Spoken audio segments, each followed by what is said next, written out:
प्रिय दर्शकों नमस्कार। कुंडली की पाठशाला में आप सभी दर्शकों का स्वागत है, हार्दिक अभिनंदन है। आइए आज एक विषय आया, चूंकि शनि और राहु जन्म कुंडली में यदि स्थित हो कहीं पर तो उनका क्या आपके जीवन पर शुभाशुभ प्रभाव पड़ेगा। चूंकि शनि और राहु की जब भी युति होती है उसके बारे में शास्त्रों में कहा गया है कि यह कुंडली शापित हो जाती है। तो शापित का क्या इसमें भावार्थ है और उसके साथ साथ में क्या वास्तविक में इस प्रकार की युति शनि और राहु की शापित होकर के और आपके जीवन को तबाह कर देती है, या कुछ लोगों के कुंडलियों का जब हम अध्ययन किए तो यह जो शापित जो कहा जा रहा है या शास्त्रों में कहा गया है, यह बिल्कुल शापित कुंडली है उनकी, किंतु उसमें भी वह शनि और राहु की युति उस व्यक्ति के लिए वरदान साबित हुआ है। अर्थात वह जब तक व्यक्ति जिया है तब तक शान से जिया, धन यश मान और सम्मान सब कुछ प्राप्त किया, प्रसिद्धि, और इसके साथ साथ में जब चाहा तब उस कार्य में जैसा कार्य चाहा वैसा उसको सिद्धि प्राप्त हुई। हाँ, लेकिन है तो यह शापित, तो उसका अशुभ प्रभाव भी उनके जीवन पर पड़ा। लेकिन जब तक वह रहे तब तक तो इसका कोई अशुभ प्रभाव उनके ऊपर नहीं देखा गया। मैं बात कर रहा हूं, आज इसी बिंदु पर चर्चा करेंगे। विषय बड़ा ही जो है वास्तविक में दिलचस्प है। आइए शास्त्र का आधार। सबसे पहली बात, आज जो है शनि राहु की युति या दृष्टि, यह अभिशाप या वरदान, इसको जानने के लिए हमने अपने पूर्व के कार्यक्रम में आप सबको बताया है कि शनि की और राहु जब दोनों जब एक साथ जब युति करेंगे या उनकी परस्पर में दृष्टि हो तो भी इस प्रकार का फल समझना चाहिए। किंतु मैं बात यहां कर रहा हूं शनि राहु की युति। यदि शनि और राहु यदि इस लग्न में बैठे हैं या लग्न से लेकर के और 12वें भाव तक कहीं पर भी बैठे हैं तो उनका प्रभाव आपके जीवन पर क्या पड़ेगा, किस किस चीज को वे प्रभावित करेंगे। शनि और राहु का स्वभाव क्या है? तो शनि और राहु का स्वभाव समान स्वभाव है, केवल मात्र एक अंतर है। और वो अंतर क्या है? शनि प्रकट रूप से कोई भी चीज प्रत्यक्ष या प्रत्यक्षता को वह दर्शाते हैं। राहु भी शनि के समान ही फल देते हैं, किंतु अप्रत्यक्ष सदैव रहते हैं, अर्थात वो कभी सामने नहीं दिखते। या यूं कहे कि शनि यदि रोग के कारक हैं, शनि यदि दुख के कारक हैं, तो उस दुख और उस रोग का कारण समझ में आता है।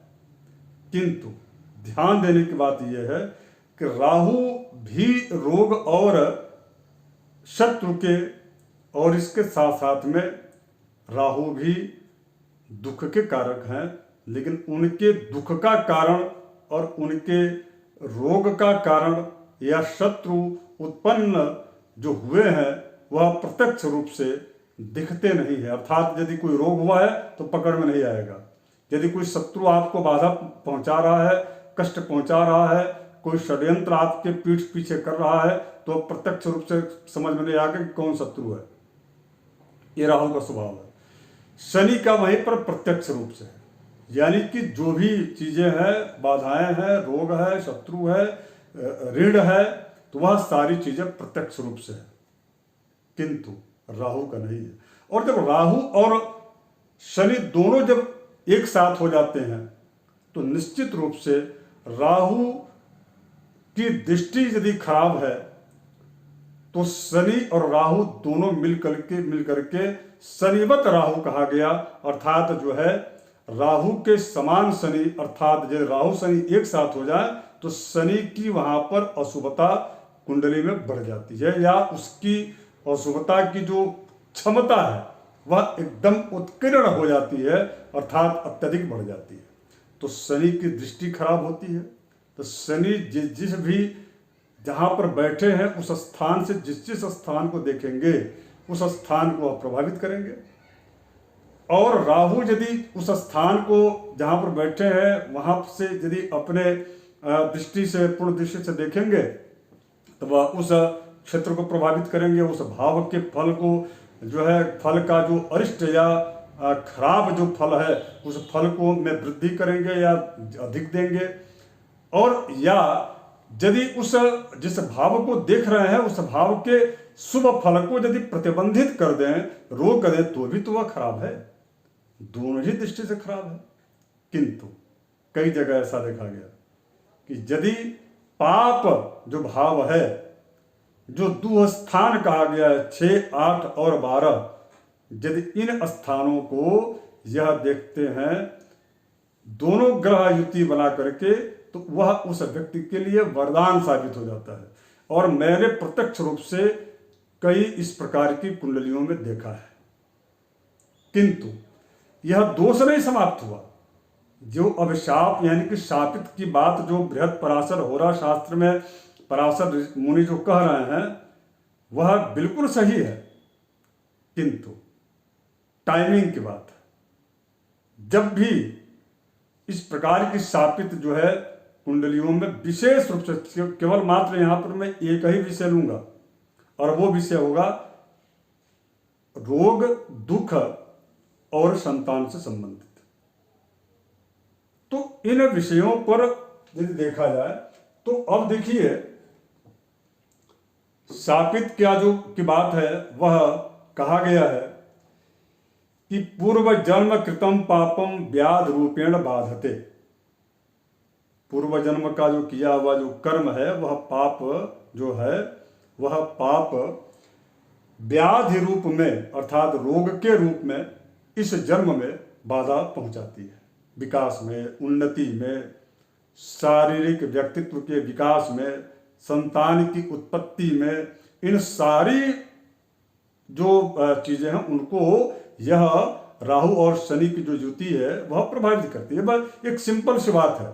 जैसे मान लीजिए कि आपको कोई कहे कि फला व्यक्ति है वो बहुत प्रयास किया लेकिन उसको जो है सफलता नहीं मिली, लगता है कि उसको किसी ने शाप दे दिया है।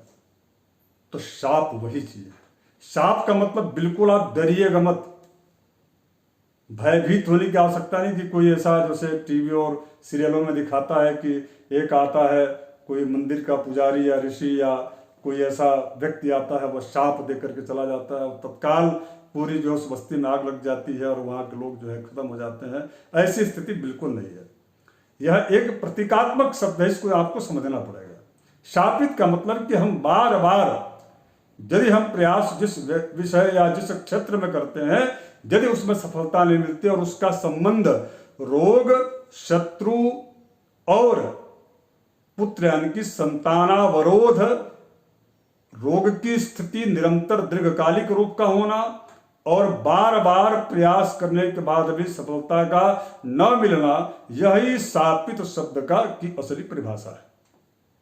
अब आइए, शनि राहु की युति अगर यदि यहां पर है तो लग्न में, चूंकि यह लग्न कुंडली जो है यह वृष लग्न की है, मैं इसलिए वृष लग्न बोला क्योंकि मैंने यहां पर लिखा है कि शनि अगर यदि 2, 7, 3 या 10 या 11 अर्थात वृष लग्न की कुंडली हो, मिथुन लग्न की कुंडली हो या मकर कुंभ लग्न की यदि कुंडली है, तुला लग्न की यदि कुंडली है तो उसमें शनि जो है वह कारक हो जाते हैं। जब शनि जब कारक हो जाते हैं ऐसी स्थिति में वह शनि उस व्यक्ति के जीवन में जितना अधिक से अधिक जो परिश्रम व्यक्ति करता है, न्यायप्रिय होता है, कठोर बोलने वाला तो होता है किंतु उसका समाज में उसका जो है सम्मान होता है। ऐसे व्यक्तियों के जीवन में आकस्मिक धन का योग बनता है। अचानक कोई ऐसा बड़ा काम बन गया जिसकी वजह से अफराद उस व्यक्ति को धन मिल जाता है। तो एक प्रकार से देखा जाए तो कारक की स्थिति जब शनि की है तो वहां पर लगभग 75 से 80% कुंडलियों में यह जो योग है या यह जो दोष है, शाप जो दोष है, वह राजयोग में परिवर्तित होकर के उस व्यक्ति के जीवन के उन्नति को कई गुना तीव्र बढ़ा देता है या उस व्यक्ति की प्रतिष्ठा, धन और यश, मान और सम्मान में अत्यधिक वृद्धि कर देता है। किंतु ये दोष नहीं गया, मैं पहले कह चुका हूं, अभिशाप जो है, जो सप्त है, शापित जो दोष है वो गया नहीं, किंतु कारक होने की वजह से यह इस प्रकार की स्थितियां देते ही देते हैं, अर्थात उस व्यक्ति को सफलता मिलती ही मिलती है। यदि वही अकारक यदि शनि है, हाँ, इसमें आपको जरूर ध्यान रखने की आवश्यकता होती है विशेष करके, और डरिएगा मत, क्योंकि मेरा उद्देश्य बिल्कुल यह नहीं है। यदि अकारक यदि आपकी लग्न, आपका अगर यदि मेष लग्न है, धनु या मीन लग्न है, ये तीन लग्न वाले जो लोग हैं उनकी जन्म कुंडली में जहां पर भी शनि और राहु की युति बनी हुई है तो वह शापित कुंडली होती है। और ऐसी स्थिति में ये उनको यदि 5 उपाय करें तो उनको उस शापित दोष से मुक्ति मिल जाती है, या उनकी जो उन्नति या रोग या संतान की प्राप्ति नहीं हो पा रही है, इन तीनों में उनको जो है निश्चित रूप से रोग पर उनको का काबू हो जाता है, रोग से निवृत्ति मिल जाती है, दीर्घकालिक रोग में की जकड़ जाल में नहीं फंसना पड़ता है। इसके साथ साथ में उस व्यक्ति के शत्रु कम हो जाते हैं, प्रतिस्पर्धी उनके कम होते हैं, विकास और उन्नति उनका निरंतर सदैव उन्नति की ओर की शिखर की ओर बढ़ते रहता है। ये स्पष्ट बात है। मैं उपाय क्या क्या करना है उसको मैं बता दूंगा। अब ये 5 उपाय में क्या है, सबसे पहले पितृपक्ष में ब्राह्मण भोज कराना। यदि आपकी कुंडली मेष लग्न की है, धनु लग्न की है और मीन लग्न की है, और यदि आपकी कुंडली में लग्न से लेकर के 12वें भाव तक कहीं पर भी शनि राहु की यदि युति है, तो आप आंख बंद करके इन 5 कार्यों को जरूर कर लीजिए। जितना अधिक आपको इसका अशुभ प्रभाव दिख रहा है उतना ही जो है उतनी अत्यधिक बार कह लीजिए या निरंतर जो काम हो सकते हैं उसको निरंतर उपाय आप करते रहिए। क्या क्या? पहला उपाय है, पितृपक्ष भी आने वाला है, उस पितृपक्ष में आप जो है विप्र भोजन कराइए। अब आपके मन में एक सवाल उठ रहा, मैं पहले ही सवाल कर देता हूं, उसका उत्तर भी दे देता हूं। मन में ये उठ रहा होगा सवाल कि हमारे तो पिता और माता जीवित है तो मैं क्यों ऐसा करूं। बिल्कुल भी ऐसा मत सोचिए। माता पिता यदि जीवित है उसके बाद भी यदि आपकी कुंडली में शनि राहु की युति है तो आपको ये 5 कार्य करने चाहिए। लेकिन हाँ, यदि माता पिता है तो उनकी सहमति आवश्यक है, उनका जो है उनका आदेश जरूर आप ले लीजिए, उनको आप विश्वास में जरूर ले लीजिए, उसके बाद आप इस कार्य को कीजिए। यानी कि पितृपक्ष में विप्र भोजन कराना चाहिए, गाय को भोजन कराना चाहिए, चींटी को जो है भोजन कराना चाहिए, या चींटियों को दाना जो है डालना चाहिए। दूसरा, त्रिपिंडी श्राद्ध। देखिए, यदि आपके माता पिता जीवित हैं तो आप त्रिपिंडी श्राद्ध मत कीजिए, किंतु आपके प्रतिनिधित्व में, चूंकि आपकी कुंडली में दोष है और लग्न आपकी यदि मेष लग्न है, धनु और मीन लग्न की आपकी कुंडली है, तो यह अत्यधिक प्रभाव इनका दिखता है, यानी कि आपके जीवन में रोग, शत्रु और संतान की जो है कि में संतान अवरोध उत्पन्न होता है। तो इसके लिए आप जो है किसी विप्र को प्रतिनिधि रूप में आप जो है त्रिपिंडी श्राद्ध पितृपक्ष की अमावस्या को करा लेना चाहिए। ये दूसरा हो गया। जिनके माता पिता हैं उनके पिताजी यदि करते तो भी उस व्यक्ति की कुंडली में यह जो शापित दोष है वह मुक्त हो जाता है, यदि उनके पिताजी भी त्रिपिंडी श्राद्ध में शामिल होते हैं या करते हैं तो। तीसरा, पीपल वृक्ष का रोपण अत्यधिक कीजिए। इससे भी इस प्रकार के शापित जो दोष हैं वह, जो पराशर जी ने कई शाप अलग अलग कहा है, मातुल शाप यानी कि मामा का शाप, पत्नी का शाप, पिता का शाप, पूर्व जन्म के जितने भी, चूंकि मैंने कहा है कि पूर्व जन्म कृतम पापम व्याध रूपेण बाधते, तो उसका उपाय क्या है? तो उसका उपाय है कि तत् शांति औषधे दानर जपम श्राद्धादि। तो श्राद्ध कर्म प्रमुख रूप से त्रिपिंडी श्राद्ध इसमें होता है, करा सकते हैं। पीपल वृक्ष का रोपण कीजिए। और हरिवंश पुराण की कथा, उत्तर प्रदेश में एक जगह है, उस गांव का गाजीपुर जनपद के अंतर्गत पड़ता है, कैथी गांव है। उस गांव में मार्कंडे जी का एक स्थान है, मार्कंडे धाम। वहां पर जो हरिवंश पुराण की कथा श्रवण कीजिए, इससे भी लाभ मिलेगा। संतान की बाधा तो बिल्कुल उससे मुक्ति मिल जाएगी, आपको संतान की प्राप्ति होगी। पांचवा जो है वरिष्ठ जनों का सम्मान। त आयु तस्य वरदंते आयुर्विद्या यशो बलम।